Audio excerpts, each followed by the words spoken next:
Trump enviará mísseis Tomahawk para a Ucrânia?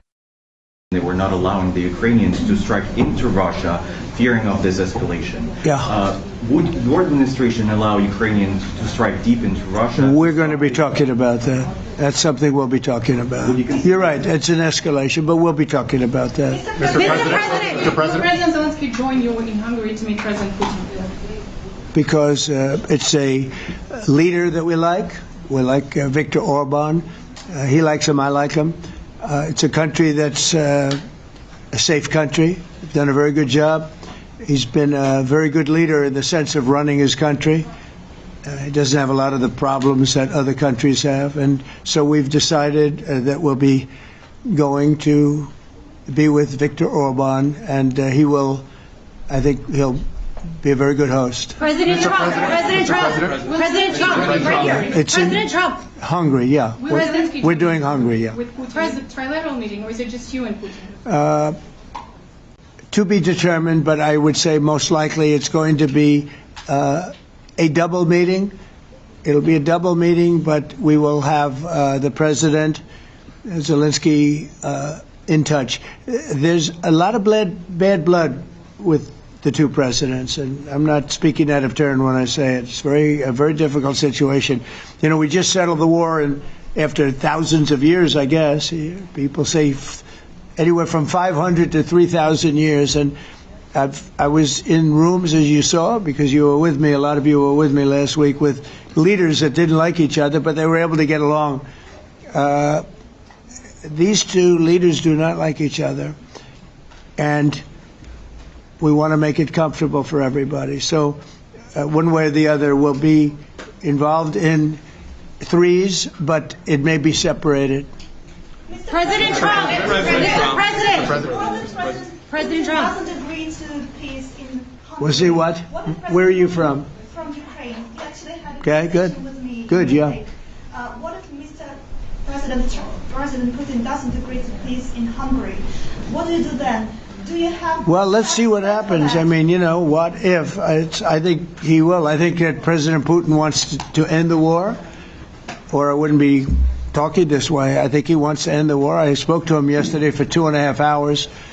We went through a lot of details. He wants to get it ended. I think that President Zelensky wants to get it ended. Now we have to get it done. President Trump. Kara Castronova from Lindell TV. And although I love asking you questions, today my question is for President Zelensky of Ukraine. Go ahead, please. Thank you. Our President Zelensky, President Trump, just brokered a peace deal in the Middle East that all Americans, both sides of the aisle, are very proud of. But to meet that deal, both sides had to make concessions. Our president has stuck out his neck in many ways to make a peace deal for your war as well. What specific concessions are you willing to make to end this war with Russia? Will you give up joining NATO? Americans have foreign war fatigue, and our president, as he said, we need our Tomahawks too. To me? Yes, you, President Zelensky. Thank you very much. That's some question. Right? So many questions in one. Thank you very much for your question. First of all, I think we need to sit and speak. The second point, we need ceasefire. Even now, you see in the Middle East, it's very difficult to hold ceasefire. Everywhere, in every war, it's very difficult. We want peace. Putin doesn't want. That's why we need pressure on him. We will speak with President today what we need. We understand what we need to push Putin to negotiation table. And as I said previously, so we are ready to speak in any kind of format, bilateral, trilateral, doesn't matter. Matter just peace. This is important. And we don't speak about NATO or NATO. For Ukrainians, it's very important. Of course, it's our decisions of allies to decide where we are. But are you willing to give up Yes, but the NATO? most important thing for people in Ukraine, which are under each day's attacks, to have really strong security guarantees. NATO is the best, but weapon is very important. Allies on our side is very important, and between us, for us, bilateral security guarantees between me and President Trump is very important. I don't know, we didn't speak with details about it, but this is the most important document because the United States is very strong. Sir, President Trump, you are the middleman right now, hoping to end this conflict. Who is doing a better job negotiating, President Zelensky or President Putin? I think they're both doing a great job in that sense. We have to get it done.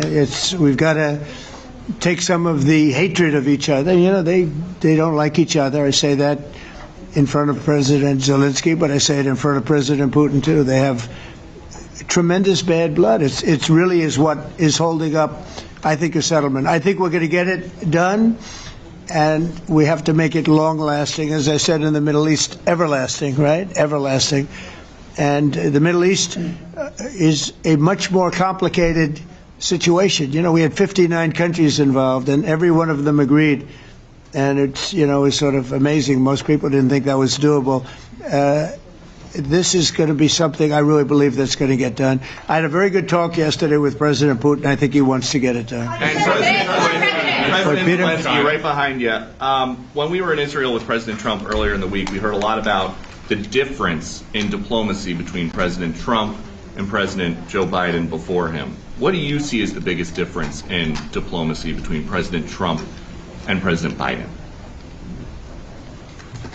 President Trump has a big chance now to finish this war. President Biden now is not the president, so he doesn't have a chance to finish this war. And President Trump is really showed for the world that he can manage ceasefire in Middle East, and that's why I hope that he will do this, and we will also have such big success. For Ukraine, it's a big chance, and I hope that President Trump can manage it. I would say the biggest difference is one is extremely competent and the other one is grossly incompetent. Mr. President. Sir, a few weeks ago in New York when you two met, you said that you think Ukraine could ultimately take back all the territory that it's lost so far. Do you still think that's the case, or do you think there'll have to be some sort of You never know. Look, you know, war is very interesting. You never know, do you? You just never know. With war and peace, but you never know. Are you ready? Please. Russia calls Tomahawk supply to Ukraine as an escalation, yet it continues using similar cruise missiles like Caliber. And Yeah. Who are you with? Who are you with? You Ukraine? Yeah. Good. But Russia continue even using the cruise missiles and also nuclear-capable ballistic missiles in Ukraine since 2022. So do you consider providing Ukraine with the Tomahawk or similar missiles as an opportunity to equalize the possibilities of Ukraine and Russia and push Moscow to the negotiation table? Sure. We're going to be talking about that. That's why we're here. Okay? Fair question. Exactly as he told you to say it. But we're going to be talking about it. Okay? Yeah, please. There's a message to India and Hungary who is still refusing. You said India and Hungary? That's an interesting... And Hungary. India and Hungary. It's an interesting combination. Refuse to stop buying Russian oil. Well, India is not going to be buying Russian oil anymore.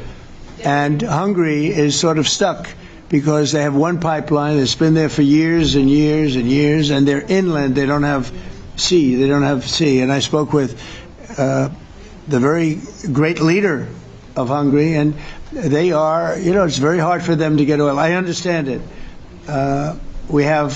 Hungary's in a very interesting position because they can't have ports. You know, they're surrounded by land. So we'll see what happens there. But India will not be buying oil from Russia. And they've already de-escalated and they've more or less stopped. They're pulling back.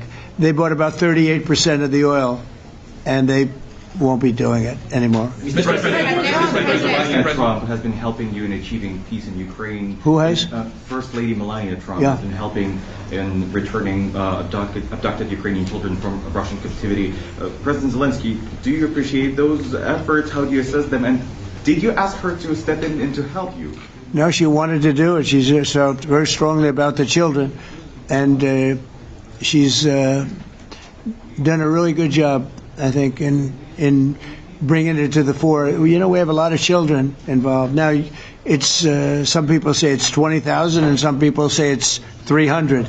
There's a big difference between that, so nobody really knows. But she felt very strongly about the children. She thinks about the children all the time. President Trump, if you okay Tomahawks to Ukraine, what's going to happen if the United States is in a conflict and we need the Tomahawks? Do we have enough? That's a problem. We need Tomahawks, and we need a lot of other things that we've been sending over the last 4 years to Ukraine. We've been, we gave them a lot. Now we have a different situation. We send it to the European Union. They pay for it and all that, and they have plenty of money.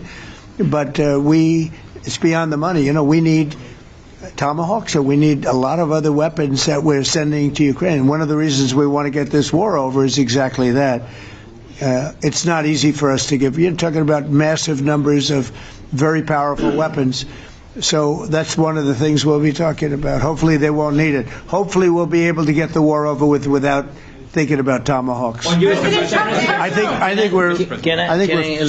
think we're fairly close to that. Yeah, go ahead. President, yeah, please. Just to understand. So for today, of course, we want to finish this war, but the war is another technological war. You don't use just Tomahawks. If you want to target a military goal, you need thousands of drones. It goes together with such missiles. Ukraine has such thousands of our production drones, but we don't have Tomahawks. That's why we need Tomahawks. But United States is a very strong production, and the United States has Tomahawks and other missiles, very strong missiles, but they can have our thousands of drones. That's why where we can work together, where we can strengthen American production. And so just so that I understand, so you're suggesting kind of a trade. If President Trump okays Tomahawk missiles to help you launch... Yes, it's about Russia, military goals. It's only about military goals. Right, but then you would authorize some kind of an exchange where... Yes, of course. The US yes, we have proposition. We have brief proposition with our drones. President Trump, I don't mean to be brokering an arms deal here, but is that something that you would be interested in, Ukrainian drones? We are, yeah, we would. We have a lot of drones right now. We build our own drones, but we also buy drones from others, and they make a very good drone. I mean, drone warfare has really come to the fore over the last couple of years because of this war. I will say, there's nothing like the jets. We knocked out a lot of drones in Israel. We were knocking them out for Israel, and we were doing it with extremely fast and powerful jets, following the drones and knocking the hell out of them. So